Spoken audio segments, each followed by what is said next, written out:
There's a movement afoot across the United States that seeks to overthrow our legal system and the Constitution to replace it with a foreign legal system that upends our American way of life.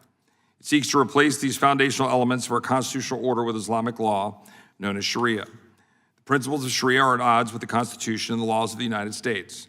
As Sharia fails to include due process, treats non-Muslims as second-class citizens, and prescribes barbaric punishments. All the while, polygamy, misguided corporal punishment for perceived violations of Islam, and acts of violence and terrorism on behalf of Sharia are permitted by its adherents. Sharia encourages violence, silences dissent, rejects religious freedom, and subjugates women and children. Let's be clear. This is not about having the freedom of worshiping a religion of one's choosing, such as Islam, but forcing a foreign legal code that is incompatible with our laws and legal system that provides unwanted consequences to the American people.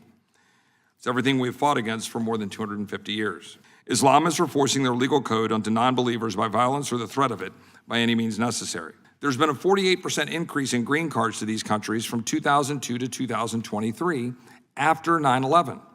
We must take a sobering look at our immigration policy to ensure we do not admit those who refuse to assimilate and try to establish their own legal code in contravention of our laws. If Texas falls, so does the nation.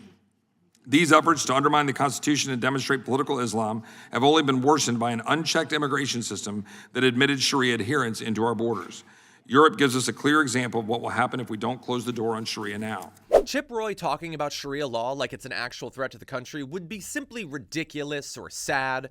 To reboot this nearly 20-year-old right-wing fear-mongering in 2026 if it wasn't being used as the justification for so many harmful acts, which it is. We live in a country so great that we don't need the anti-Sharia and anti-Muslim legislation our friends are proposing today because our Constitution already forbids theocratic imposition and establishment of any kind at all, whether it's Christian white nationalism expressed in compulsory Ten Commandments displays, an Orthodox Jewish set-aside school district in New York, or any effort to replace secular public law with a religious sectarian code, whether that's Sharia law, the Analects of Confucius, the Torah, or anything else.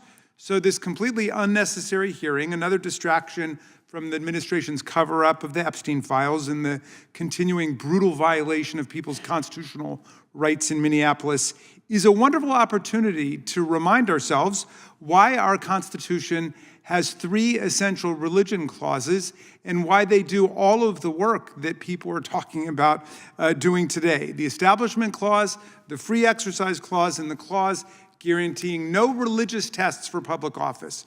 And if you take time to study them, they will dispel all the anxieties stirred up by legislation and agitation like this. This is res judicata. It's a closed case. The government cannot endorse Muslim law, Jewish law, Christian law, Methodist law, Baptist law, none of it. So we don't need a special anti-Sharia law or a special anti-Sharia caucus. The First Amendment already takes care of it. So I would agree with you if they're giving them the power to set up their own police force, their own school system, that would violate the Supreme Court's decision in a case called Kiris Joel, Village School District versus Kumet. That was 1994, where New York created a separate public school district for members of the Satmar Hasidic Jewish religion in upstate New York. And the Supreme Court said, no, you can't endow a religious group with secular power. So if that's going on there, then I'm with you. But if it's not going on, then it's just a compound. And if they own the property, it's private property and they bought it, why would we want to mess around with that? That sounds like you're just vilifying and demonizing people because you don't like their religion. And I know you wouldn't do that. And let me just say, finally, to uniquely blockade members of a particular religion, here Islam, from participating in government or politics, the kind of thing you do hear from people calling for Ilhan Omar to be expelled from Congress or deported from the country. That plainly violates Article 6, Clause 3 of the Constitution, which says no religious test shall ever be required as a qualification to any office or public trust under the United States. So let's repose some of our faith and trust in the founders of the Constitution. Jamie Raskin shuts this down so quickly and so easily. This is very much his home turf, his specialty. Chip Roy is fear-mongering, clownishly so. And yes, as Raskin says, he is desperately trying to distract from the Epstein files and also trying to give credence to the claims of Somali fraud in Minnesota. It's nonsense, but it's also harmful nonsense. It's nonsense, but it's also harmful nonsense. Not only how laws like this would be used, or in the case of Texas already are being used to discriminate against Muslims, but because the more they talk about this and waste time with this, there's no progress on solving actual problems. Those Epstein files aren't going to just release themselves. The other elite pedophiles aren't simply going to turn themselves in.